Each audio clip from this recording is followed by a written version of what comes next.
Hi, it's Fias Tarot. Hello, collectives. Okay, so this is your reading, no? Pagdating sa person on your mind. Okay, this is collectives po ha. No zodiac sign needed. Kung anong zodiac sign mo, pwede ka manood ng collective read. Okay, so I think mid-October. Okay, up to mid-October. Itong reading na to. Okay, so let's see. Siyempre, before tayo mag-start, kung hindi ka pa nakakapag-subscribe, please do subscribe and hit the notification bell para lagi po tayo maging updated sa mga mangyayari pa lang. Okay, and siyempre, kung meron pong mga tanong pagdating sa private reading, just message me sa akin pong FB page for more info. And yes, ganun din pagdating po kay Perception of Light and sa mga naghahanap po ng healer, kay Kuya Dingsi naman po tayo magme-message. Okay, and syempre yung ating mga protection for evil eye, protection from evil eye. Okay, so kung may tanong, message lang kayo. So ganun rin pagdating kay Love Bracelet and kay Granter. Okay, so collectives, ang tanong, diba? May paganyan. Hindi lang kasya. So collectives, who is the person on your mind? Okay, let's see. Tingnan natin. Anong situation ninyo nitong taong to ngayon? Okay? And titingnan natin kung ano magiging outcome ninyo up to mid-October. Okay? So sino ba tong taong to? Collectives, anong meron sa kanya? Okay, the Three of Pentacles. Some of you pwedeng nakasama mo to sa workplace or kaklase mo, mga ganyan. Okay, what's this Three of Pentacles? The Queen of Chalices in reversed. Okay, so this is like the Nine of Wands in reverse. Meron ditong pagod na. Okay? And sabihin natin a one-sided connection. Okay? I think someone is sabihin nating doing, yung mas madami. Okay? Doing a lot. Okay? Kaysa dun sa isa. So, imbalance. Nandiyan yung one-sided connection.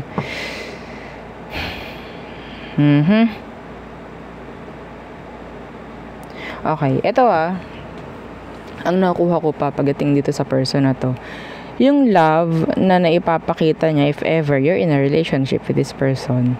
Yung love na ipinapakita niya is conditional. Meaning, mayroon dapat kapalit. Mamahalin ka nitong taong to pero dapat may kapalit. Okay? So, ibang-iba sa unconditional. Okay? So, it's like hinihingi mo yung pagmamahal sa taong to. Wow! Yeah! So, yun nga, may chance na yung iba sa inyo gumagawa ng action, gumagawa ng paraan para maramdaman mo rin yung love nitong taong to. That's specific, hindi yun para sa lahat. Okay? So, let's see. Anong situation nyo ba nitong taong to ngayon? Situation. Okay. The Seven of Pentacles in reversed. Some of you nandoon na sa puntong nanghinayang na or nasasayangan na. Okay? Nasasayangan na. What's with the Seven of Pentacles in reversed? Yeah, the Four of Chalices. Ay, okay. The Hermit in reverse. Nandun na, maraming pagtatanong. Okay? So, situation, andito yung energy ng panghihinayang, nandiyan na yung energy ng pagtatanong, may mangyayari pa ba dito? Something like progress, or meron ba akong makukuwang something, or sabihin natin magkakaroon ba ng equal or mutual energy sa aming dalawa. Okay? Like that.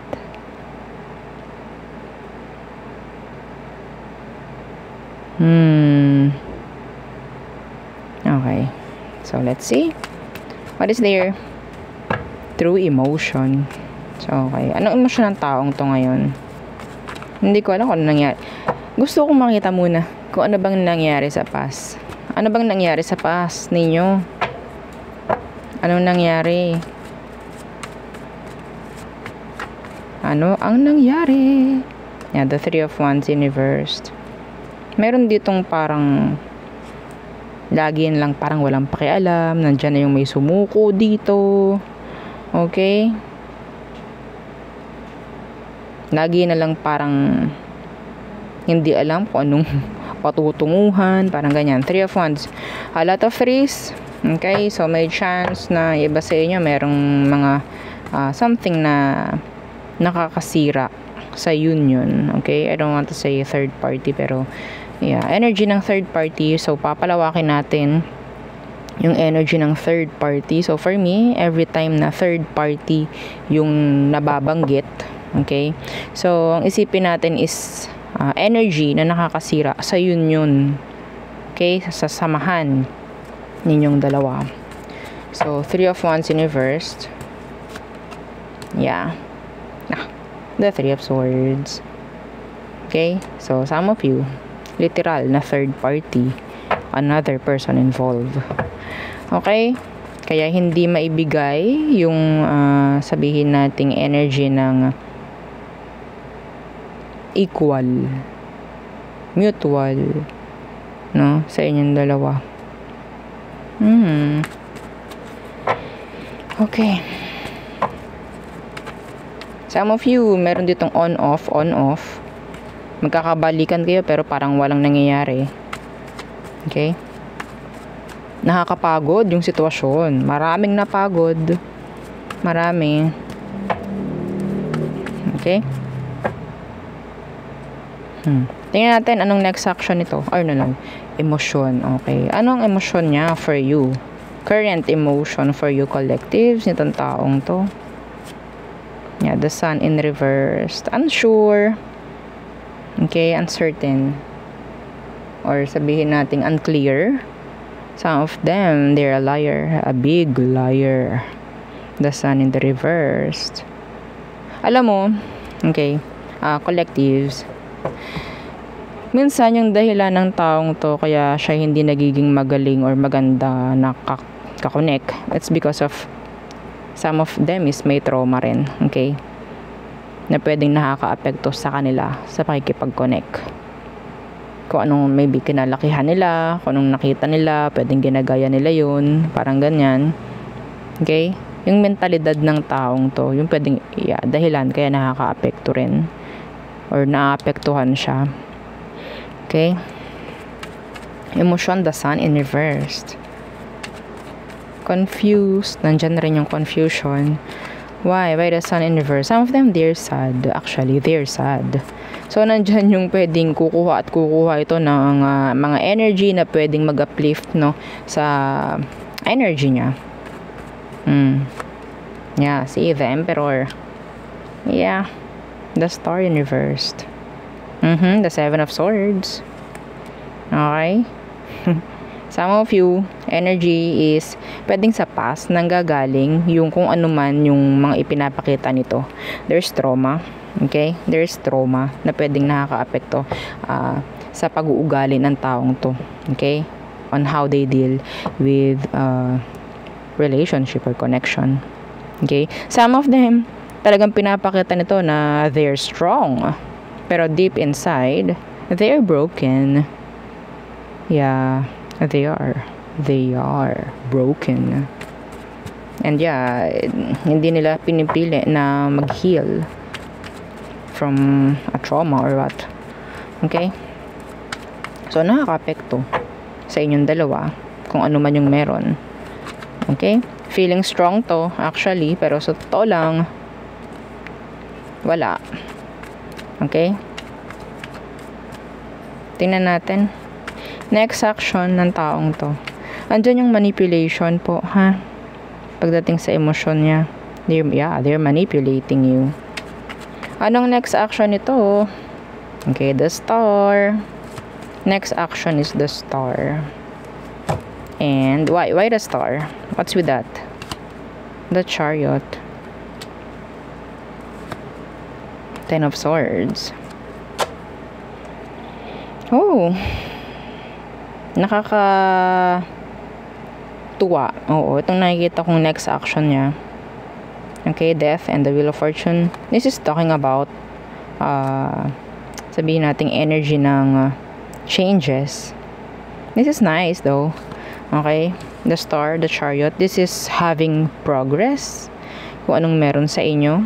So may chance na tawag dito, mag-step up itong taong to. Kung ano man yung issue nyo, may chance na mag-step up to.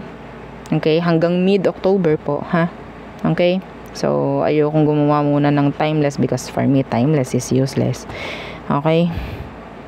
So, yeah, hanggang mid-October, the Star, the Chariot, energy ng taking actions, healing, changes. Okay? So, in general, this is talking about mga pagbabago. Okay? Hindi sinasabi rito kung ano bang gagawin or sabihin nating pagdating ba sa kanya or sa sitwasyon ninyo. Okay? Yeah, but yeah, in general, this is talking about pagbabago. Okay? And healing. Anong advice for you? Collectives? Anong advice for you pagdating dito sa person na to? The Tower in reversed. Anong kailangan mong i-avoid? Anong kailangan mong i-avoid? The Five of Chalices. Yung regrets, if ever. Or panghihinayang, if ever. Okay? Meron ka ring mga kailangang i-avoid. Okay? Yung sabihin nating stop belittling yung sarili mo. Okay? Wag mo ring iisipin na kaya ginawa niya to sa akin kasi ganto ako, ganyan. Okay? Some of you, you're blaming yourself. Kaya minsan iniisip mo, ikaw yung may kasalanan kaya ganto siya. No. Some of you, ganun ang nakukuha ko. Okay? Kumukuha ka ng dahilan para meron ka ring maituro sa sarili mo. So, kung meron man nga, okay, yun din ang kailangan mong baguhin. This is talking about changes. Okay? The Judgment is here in reversed. Okay?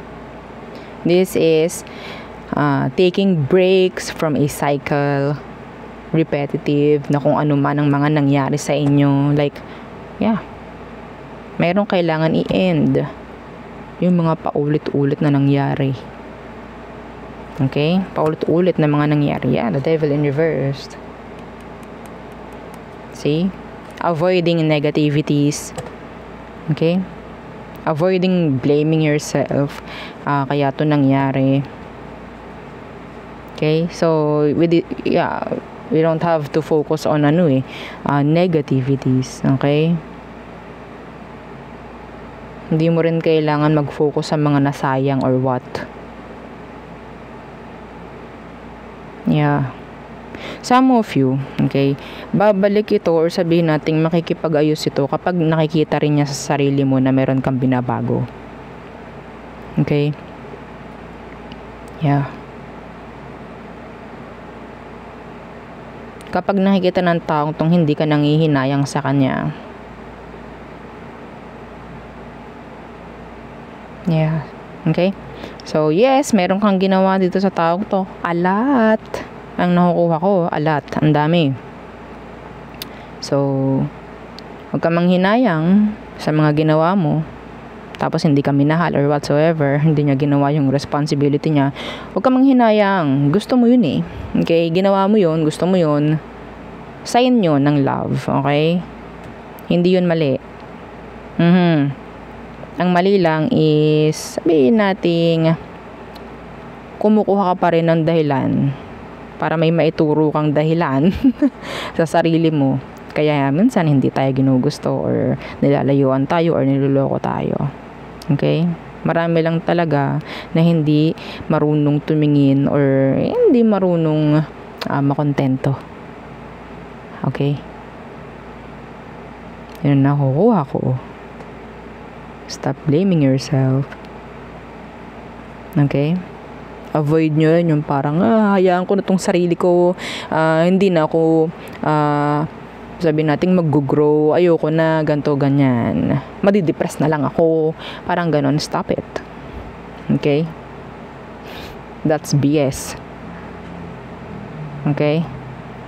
So, yeah. Yun ang nakukuha ko. So, itong taong to, may chance na mag-step up kung makikita ka rin niya na merong mangyayaring iba sa'yo. Okay? So, yeah. It's like two birds in one stone. Kung gagawin mo yung changes, no? Yeah, kung hindi ito bumalik, then good. Kasi may mga nangyaring bago sa'yo. Okay? Instead na magstay ka sa energy na low, tas hihintay ka pa dito sa taong to, wala nang mangyayari sa buhay mo. Okay? So, yun lang. Nakukuha ko dito. So, yeah, this is general. So, don't try to fit in sa mensahe kung hindi naman. Okay? So, yeah. Kunin mo lang kung anong naka-resonate. Okay? Pero, yeah, every time na hindi nag-resonate, gawin mong gabay yung mga sitwasyon na ganito. Okay? Para alam mo rin kung anong pwedeng gawin, anong kailangan. Okay? So, let's see. Doon na tayo sa all signs. Aries through Pisces. Okay. Aries through Pisces. Aries, okay. Some of them, meron silang third party. Okay? Some of them, they're not confident enough sa kung anong meron sa inyo. Taurus. Okay. Some of them, hindi ka masyadong pinag-iisip ng Taurus na to. Yeah. Gemini. Okay. So, merong mga sinayang si Gemini. Some of them, they're not available to offer a connection or a relationship with you. Cancer, they're bitter. Maybe some of them, they're giving you traumas. Okay? Leo, okay, some of you, binigyan ka ng trust issue. You have trust issue. Or maybe hindi mo na kayang magtiwala dito. Some of them, they're giving up. Okay, I don't know why. Virgo, okay, they're being mysterious. Being silent. Okay? They're walking away. Yeah. Libra. Okay. So, si Libra pwedeng hindi pa siya ready na mag-step up or sabihin nating magkaroon ng new beginning with you. Okay? Some of them, they're stalking you. Scorpio. Nandun yung boredom. Some of them, wala silang ginagawa. Okay? Some of them, pwedeng andun lang yung matigas lang talaga, no? Ulo nila. Parang ganyan, may ego, pride. Okay. Sagittarius, they are stuck. Okay, you're in their head. Capricorn, their back is turned. Okay? Some of them, they're avoiding toxicity, or maybe you have to avoid this. Capricorn. Okay? Aquarius. Okay, so meron ditong burden. Okay? Meron ditong burden. Some of them, kung new person to, nagiging burden yung feelings niya dahil hindi niya may express. Okay? At kailangan na niyang i-express. Yeah, Pisces. Okay, they want commitments with you. Yeah. They want long-term connection, long-term relationship. Okay? So, yeah. There. Yun ang aking reading for you, collectives. Again, please don't forget to like, share, and subscribe. And yeah, follow our FB page. Thank you. Bye.